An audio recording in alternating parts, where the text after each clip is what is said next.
أعوذ بالله من الشيطان الرجيم. بسم الله الرحمن الرحيم. الحمد لله الذي أنزل على عبده الكتاب ولم يجعل له عوجا قيما لينذر بأسا شديدا من لدنه ويبشر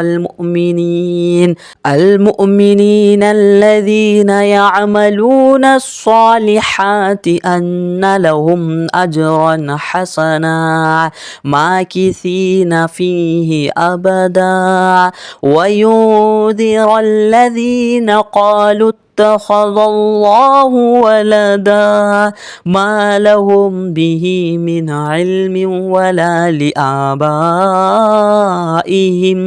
كبرت كلمة تخرج من أفواههم إن يقولون إلا كذبا فلعلك باقع نفسك على آثارهم إن لم يؤمنوا بهذا الحديث أسفا إنا جعلنا ما على الأرض زينة لها لنبلوهم أيهم أحسن عملا وإنا لجاعلون ما عليها صعيدا جرزا أم حسبت أن أصحاب الكهف والرقيم كانوا من آياتنا عجبا إذ أوى الفتية إلى الكهف فقالوا ربنا آتنا من لدنك رحمة وهيئ لنا من أمرنا رشدا فضربنا على آذانهم في الكهف سنين عددا ثم بعثناهم لنعلم أي الحزبين أحصى لما لبثوا أمدا نحن نقص عليك نبأهم بالحق إنهم فتية آمنوا بربهم وزدناهم هدى وربطنا على قلوبهم إذ قاموا فقالوا ربنا رب السماوات والأرض لن ندعو من دونه إلها لقد قلنا إذا شططا هؤلاء قوم اتخذوا من دونه آلهة لولا يأتون عليهم بسلطان بين فمن أظلم ممن افترى على الله كذبا وإذ اعتزلتموهم وما يعبدون إلا الله فأووا إلى الكهف ينشر لكم ربكم من رحمته ويهيئ لكم من أمركم مرفقا وترى الشمس إذا طلعت تزاور عن كهفهم ذات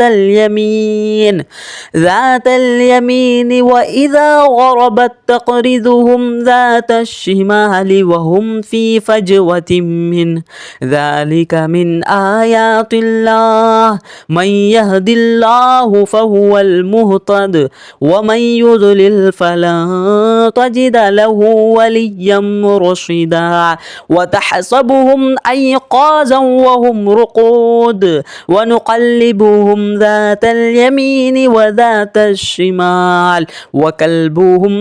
باسط ذراعيه بالوصيد لو اطلعت عليهم لوليت منهم فرارا ولملئت منهم رعبا وكذلك بعثناهم ليتساءلوا بينهم قال قائل منهم كم لبثتم قالوا لبثنا يوما أو بعض يوم قالوا ربكم أعلم بما لبثتم فابعثوا أحدكم بورقكم هذه إلى المدينة فلينظر أيها أزكى طعاما فليأتكم برزق منه وليتلطف ولا يشعرن بكم أحدا إنهم إن يظهروا عليكم يرجموكم أو يعيدكم في ملتهم ولا تفلحوا إذا أبدا وكذلك أعثرنا عليهم ليعلموا أن وعد الله حق وأن الساعة لا ريب فيها إذ يتنازعون بينهم أمرهم فقالوا ابنوا عليهم بنيانا ربهم أعلم بهم قال الذين غلبوا على أمرهم لنتخذن عليهم مسجدا سيقولون ثلاثة رابعهم كلبهم ويقولون خمسة سادسهم كلبهم رجما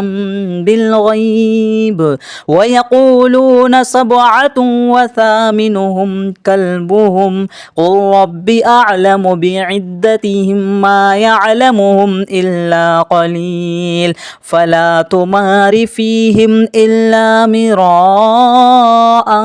ظاهرا ولا تستفت فيهم منهم أحدا ولا تقولن لشيء إني فاعل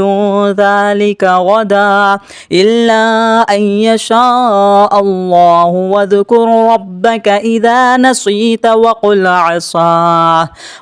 عسى أن يهديني ربي لأقرب من هذا رشدا ولبثوا في كهفهم 300 سنين وازدادوا 9 قل الله أعلم بما لبثوا له غيب السماوات والأرض أبصر به وأسمع ما لهم من دونه من ولي ولا يشرك في حكمه أحدا واتل ما أوحي إليك من كتاب ربك لا مبدل لكلماته ولا تجد من دونه ملتحدا واصبر نفسك مع الذين يدعون ربهم بالغداة والعشي يريدون وجهه ولا تعد عيناك عنهم تريد زينة الحياة الدنيا ولا تطع من أغفلنا قلبه عن ذكرنا واتبع هواه وكان أمره فرطا وقل الحق من ربكم فمن شاء فليؤمن ومن شاء فليكفر إنا أعتدنا للظالمين نارا أحاط بهم سرادقها وإن يستغيثوا يغاثوا بماء كالمهل يشوي الوجوه بئس الشراب وساءت مرتفقا إن الذين آمنوا وعملوا الصالحات إنا لا نضيع أجر من أحسن عملا أولئك لهم جنات عدن تجري من تحتهم الأنهار يحلون فيها من أساور من ذهب ويلبسون ثيابا خضرا من سندس واستبرق متكئين فيها على الأرائك نعم الثواب وحسنت مرتفقا واضرب لهم مثل الرجلين جعلنا لأحدهما جنتين من أعناب وحففناهما بنخل وجعلنا بينهما زرعا كلتا الجنتين آتت أكلها ولم تظلم منه شيئا وفجرنا خلالهما نهارا وكان له ثمر فقال لصاحبه وهو يحاوره أنا أكثر منك مالا وعز نفرا ودخل جنته وهو ظالم لنفسه قال ما أظن أن تبيد هذه أبدا وما أظن الساعة قائمة ولئن رددت إلى ربي لأجدن خيرا منها منقلبا قال له صاحبه وهو يحاوره أكفرت بالذي خلقك من تراب ثم من نطفة ثم سواك رجلا لكن هو الله ربي ولا أشرك بربي أحدا ولولا إذ دخلت جنتك قلت ما شاء الله لا قوة إلا بالله إن ترني أنا أقل منك مالا وولدا فعسى ربي أن يؤتيني خيرا من جنتك ويرسل عليها حسبانا من السماء فتصبح صعيدا زلقا أو يصبح ماؤها غورا فلا تستطيع له طلبا وأحيط بثمره فأصبح يقلب كفيه على ما أنفق فيها وهي خاوية على عروشها ويقول يا ليتني لم أشرك بربي أحدا ولم تكن له فئة ينصرونه من دون الله وما كان منتصرا هنالك الولاية لله الحق هو خير ثوابا وخير عقبا واضرب لهم مثل الحياة الدنيا كماء إن أنزلناه من السماء فاختلط به نبات الأرض فأصبح هشيما تذروه الرياح وكان الله على كل شيء مقتدرا المال والبنون زينة الحياة الدنيا والباقيات الصالحات خير عند ربك ثوابا وخير أملا ويوم نسير الجبال وترى الأرض بارزة وحشرناهم فلم نغادر منهم أحدا وعرضوا على ربك صفا لقد جئتمونا كما خلقناكم أول مرة بل زعمتم أن لن نجعل لكم موعدا وإذ قلنا للملائكة اسجدوا لآدم فسجدوا إلا إبليس كان من الجن ففسق عن أمر ربه أفتتخذونه وذريته أولياء من دوني وهم لكم عدو بئس للظالمين بدلا ما أشهدتهم خلق السماوات والأرض ولا خلق أنفسهم وما كنت يتخذ المضلين عزودا ويوم يقول نادوا شركائي الذين زعمتم فادعوهم فلم يستجيبوا لهم وجعلنا بينهم موبقا ورأى المجرمون الناس فظنوا أنهم مواقعها ولم يجدوا عنها مصرفا ولقد صرفنا في هذا القرآن للناس من كل مثل وكان الإنسان أكثر شيء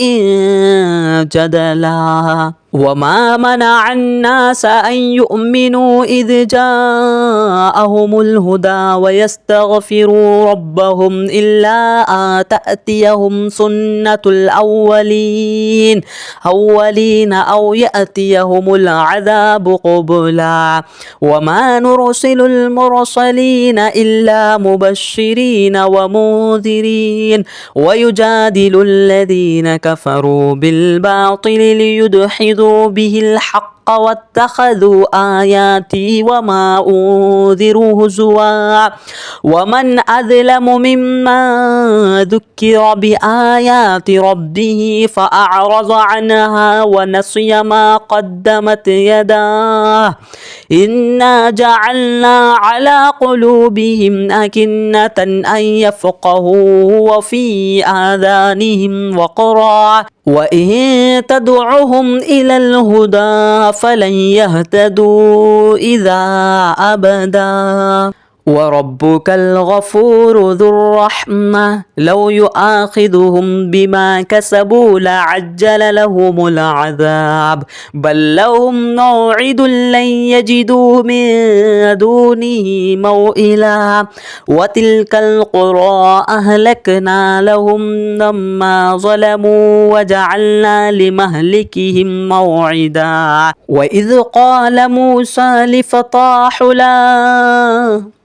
وإذ قال موسى لفتاه لا أبرح حتى أبلغ مجمع البحرين أو أمضي حقبا فلما بلغ مجمع بينهما نسي حوطهما فاتخذ سبيله في البحر سرابا فلما جاوز قال لفتاه آتنا غداءنا لقد لقينا من سفرنا هذا نصبا قال أرأيت إذ أوينا إلى الصخرة فإني نسيت الحوت وما أنسانيه إلا الشيطان أن أذكره واتخذ سبيله في البحر عجبا قال ذلك ما كنا نبغي فارتد على آثارهما قصصا فوجد عبدا من عبادنا آتيناه رحمة من عندنا وعلمناه من لدنا علما قال له موسى هل أتبعك على أن تعلمني مما علمت رشدا قال إنك لن تستطيع معي صبرا وكيف تصبر على ما لم تحط به خبرا قال ستجدني إن شاء الله صابرا ولا أعصي لك أمرا قال فإن اتبعتني فلا تسألني عن شيء حتى أحدث لك منه ذكرا فانطلقا حتى إذا ركب في السفينة خرقها قال أخرقتها لتغرق أهلها لقد جئت شيئا إمرا قال ألم أقل إنك لن تستطيع معي صبرا قال لا تؤاخذني بما نسيت ولا ترهقني من أمري عسرا فانطلقا حتى إذا لقي غلاما فانطلقا حتى إذا لقي غلاما فقتله قال أقتلت نفسا زكية بغير نفس لقد جئت شيئا نكرا قال ألم أقل لك إنك لن تستطيع معي صبرا قال إن سألتك عن شيء بعدها فلا تصاحبني قد بلغت من لدني عذرا فانطلقا حتى إذا أتيا أهل قرية استطعما أهلها فأبوا أن يضيفوهما فوجد فيها جدارا يريد أن ينقض فأقامه قال لو شئت لاتخذت عليه أجرا قال هذا فراق بيني وبينك سأنبئك بتأويل ما لم تستطع عليه صبرا أما السفينة فكانت لمساكين يعملون في البحر فأرتدوا أن أعيبها وكان وراءهم ملك يأخذ كل سفينة غصبا وأما الغلام فكان أبواه مؤمنين فخشينا أن يرهقهما طغيانا وكفرا فأردنا أن يبدلهما ربهما خيرا منه زكاة وأقرب رحما وأما الجدار فكان لغلامين يتيمين في المدينة وكان تحته كنز لهما وكان أبوهما صالحا فأراد ربك أن يبلغ أشدهما ويستخرج كنزهما رحمة من ربك وما فعلته عن أمري ذلك تأويل ما لم تستطع عليه صبرا ويسألونك عن ذي القرنين قل سألت عليكم منه ذكرا إنا مكنا له في الأرض وآتيناه من كل شيء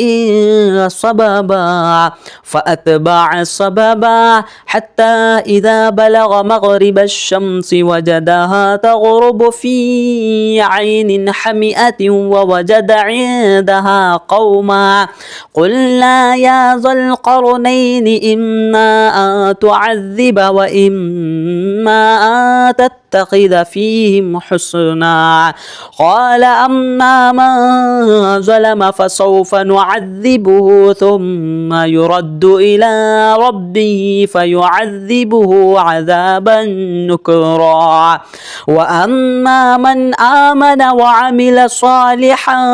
فله جزاء الحسنى وسنقول له